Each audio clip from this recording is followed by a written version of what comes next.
in order to bring about a change in the society, in order to bring about an equality in the society, in order to eradicate the caste system in the society,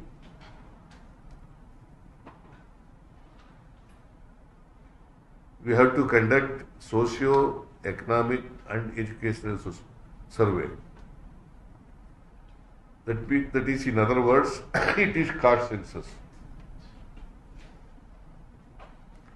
Caste is a reality. Those who are telling that the caste census is not correct in the interest of the secularism, it is not totally, they are castes, they are telling like this. The castes are advocating like this.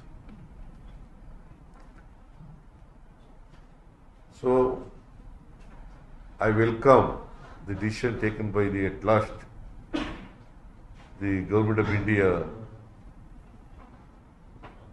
has taken a decision